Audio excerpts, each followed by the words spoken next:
Netflix has the largest price gap between ad-free and ad-supported tiers as it also seeks more sports. Ampere forecasts global streaming revenue will exceed $200 billion in 2030. Listen on.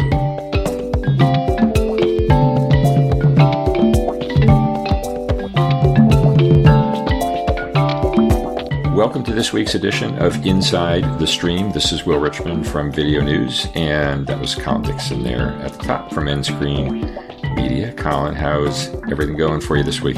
It's going good. Just finished watching Drops of God on Apple TV, which I thought was super. This was adapted from a manga in Japan, and that was a really super series. And I'm really digging Apple TV. There's lots of shows I've been watching on there, including latest season of Shrinking. So, gosh, am I becoming an Apple fan? I don't. And you're using your Apple TV device, so doubly so. Well, I don't watch a lot on Amazon, but I just watched the Paul McCartney doc, Man on the Run, which I recommended. I thought it was great. Yeah, you enjoyed that. And talking of all these SVODs, we've got a lot of SVOD data this week, right? Yeah, we do. And so we're getting started with Netflix's price increase, which they announced last week. And we're going to take it from there. We are. And I think Netflix hates me, Will, because they're making me and everybody that likes to watch ad-free pay $2 more. They've increased the price of the cheapest ad-free plan from $17.99 to $19.99. And they're only asking those people that are watching ads to pay $1 more. They're paying now $8.99. And those people that want the ultimate Netflix experience, the premium people, are paying $26.99, also $2 more. So this is, I think it's not an excessive price increase, but it's still a substantial price increase. And what I did was I sort of ran to my trusty spreadsheet, Will, and this data really does suggest to me that Netflix is really trying to push people like me, who likes to watch without ads, to start watching them. Here's why. They now have the biggest ad-free viewing penalty in the industry, and it is $11, that penalty. You have to pay $11 more to watch without ads. The next biggest ad-free penalty is HBO Max, which is asking you to pay $7.50 more to watch ad-free. Hulu and Disney Plus, they're $7 and Peacock $6. So this is really, I think, a substantial difference. And I don't know about you, Will, but I just find it really hard to believe that Netflix is earning $11 from people watching with ads. From the ads, I think they're making me pay more than my fair share. But maybe that's a discussion for another time. Maybe that's just me feeling like I'm being unduly penalized. So what do you think? Are you going to continue to pay your Netflix subscription at the $1 or $2 extras? Well, for sure. And I should say, I think I've said this before, but I actually have the standard plan with ads. And I'll note, Colin, that my price is going from $8 to $9 per month, 12% increase. Your price is going from $18 to $20 per month, 11% increase. So actually, it's us standard plan with ads folks who are going up on a percentage basis slightly more than you. But, to the gap between the $11 gap, I think that, what Netflix has found is that they have real stickiness in that standard subscription tier without ads, people like you, and that they have some price flexibility there, and that they're continuing to drive increases across the board, across all tiers. So no great surprise here. No, and I petulantly thought I might cancel because the only show I could think that I wanted to watch on there was Lincoln Lawyer, the newest season there. And then when I looked, I found a whole bunch of other things that I wanted to watch. So I guess I'm not ready to cancel yet.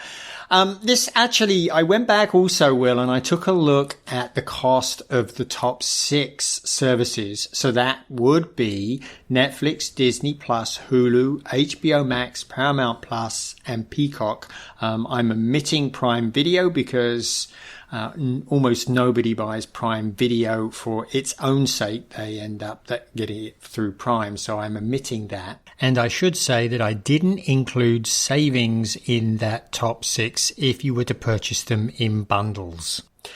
And I think there's still some deals to be done, particularly if you're a traditional pay TV subscriber.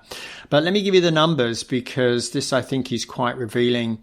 So back in August 2023, those top 6 services with ads would have cost you $44.94, $45, let's say.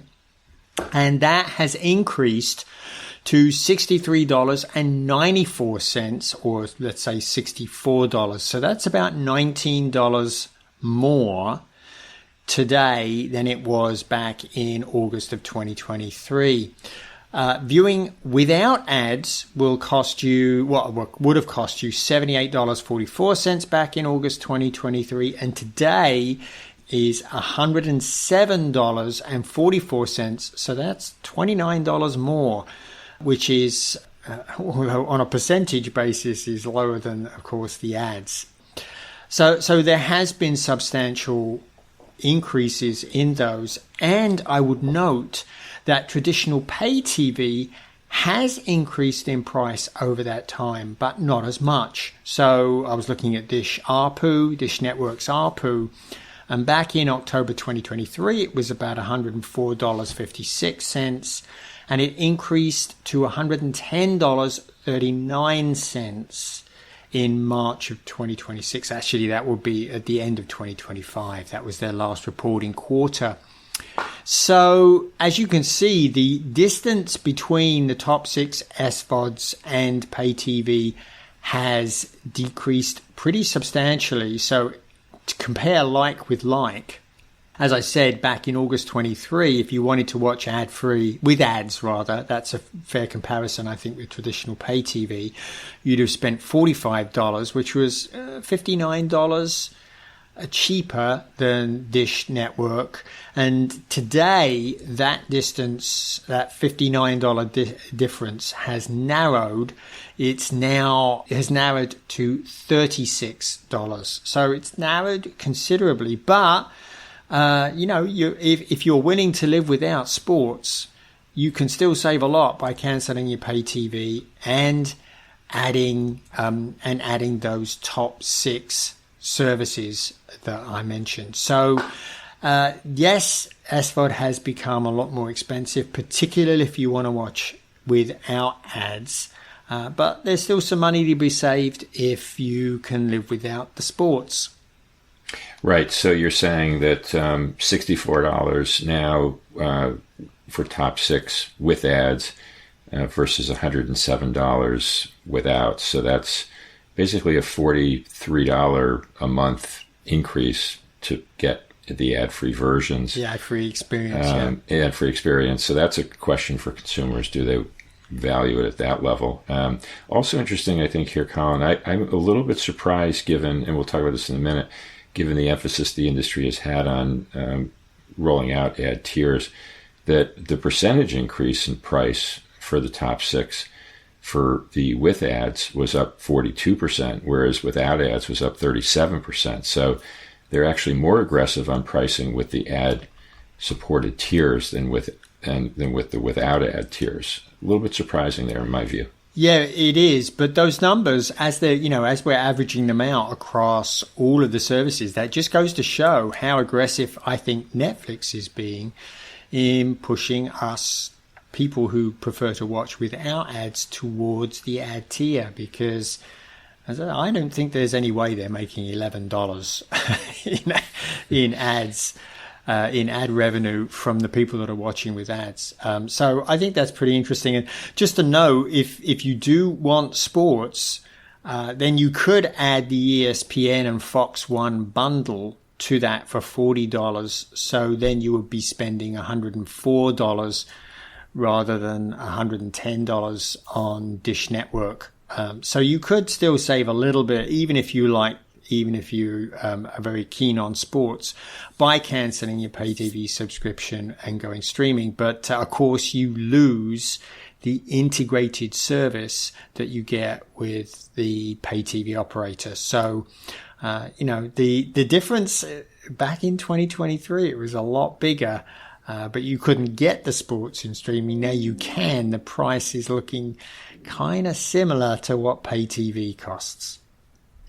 Well, let's zoom out a little bit, Colin, on this topic of ad-supported tiers. New data from Ampere that you and I were looking at this week. Some forecasts for 2030 and also where the industry is today.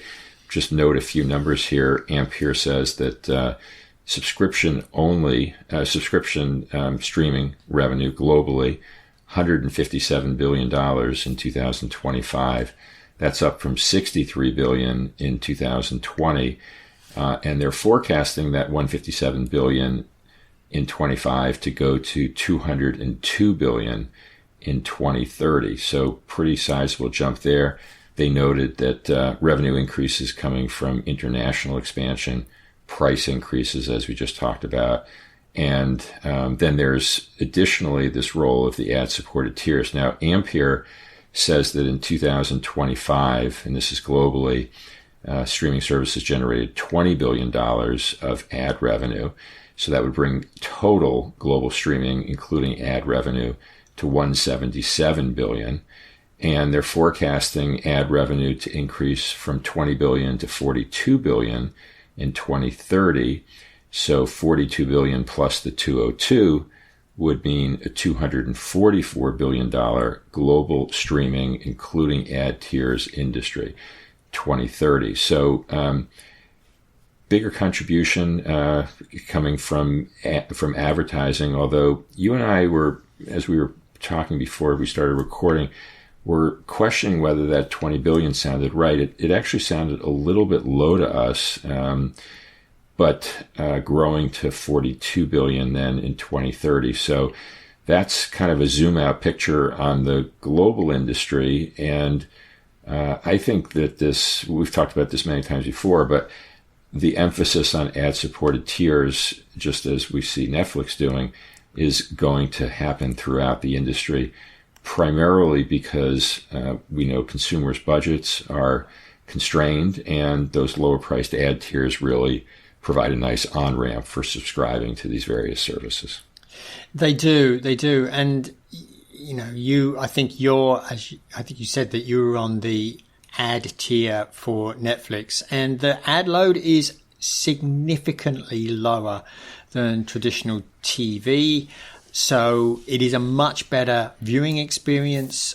Now, of course, folks like Netflix are trying to make up for the lower ad load by better targeting, which should increase the ad values to continue to drive that revenue. But that notwithstanding that, remember Disney Plus, Prime Video, and Netflix, of course, are significant new participants in this ad market.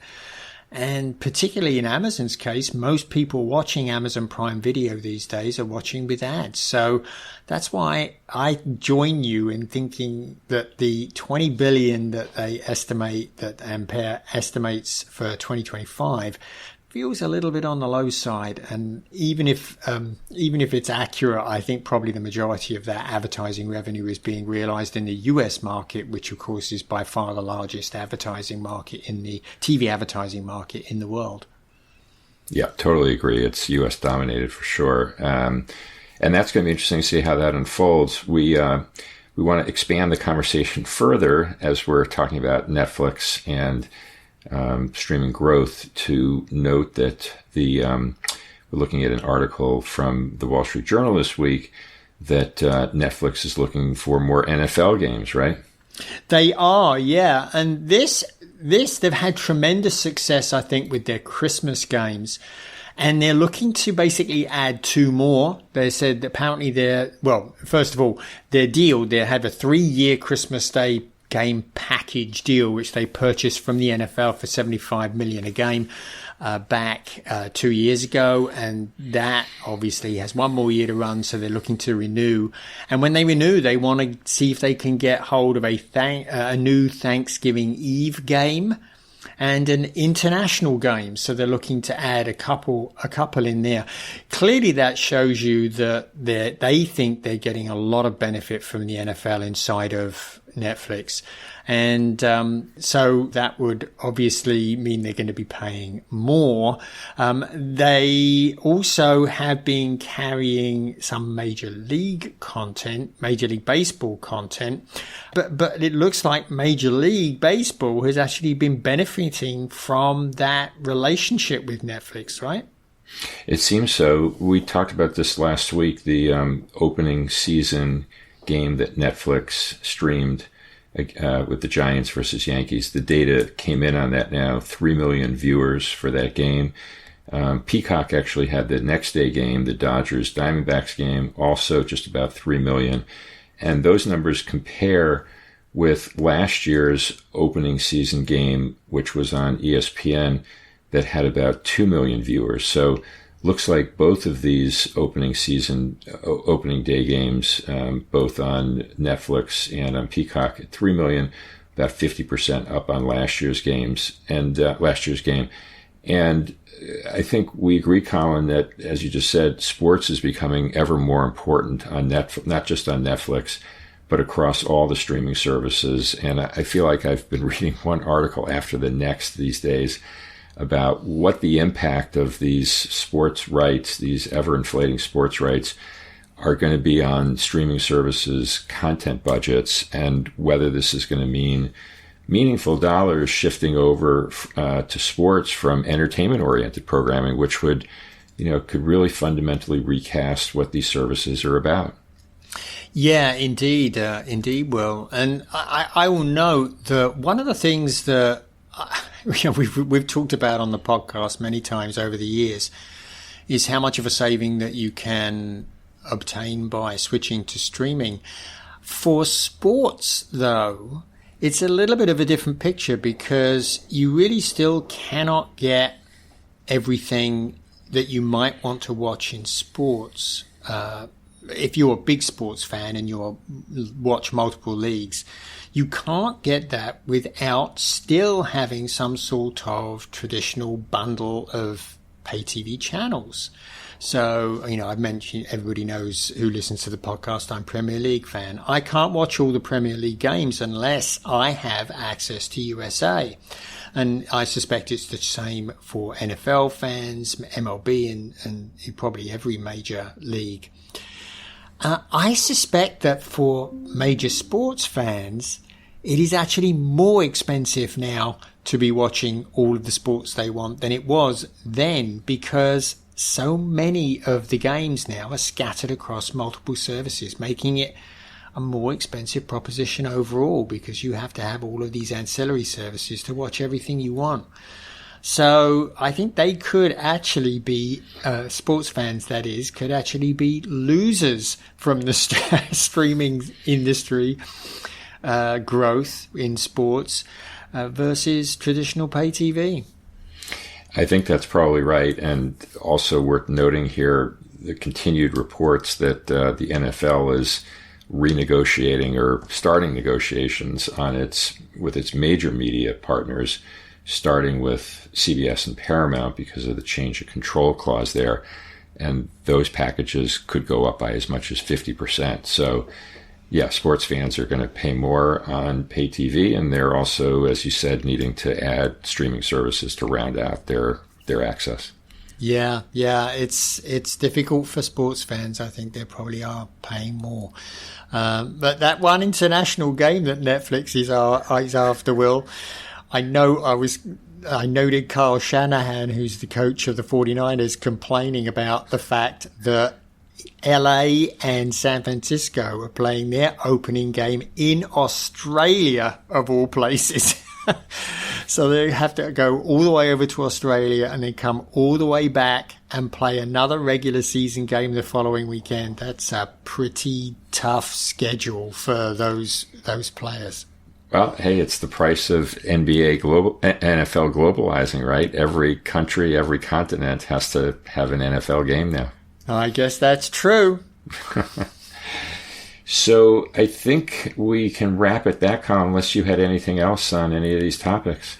No, I don't, Will. But I'm giving notice to Netflix that they gotta watch it. I've been a member since 2008, and they're on the wire. They're on the edge. Well, with 300 million plus subscribers globally, Colin, I'm sure that everyone counts, and they're going to pay close attention. I'm sure. I'm sure.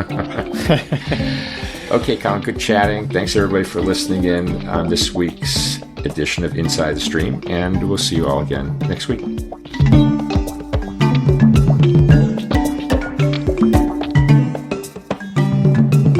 Inside the Stream is a production of In-Screen Media and Video News, all rights reserved.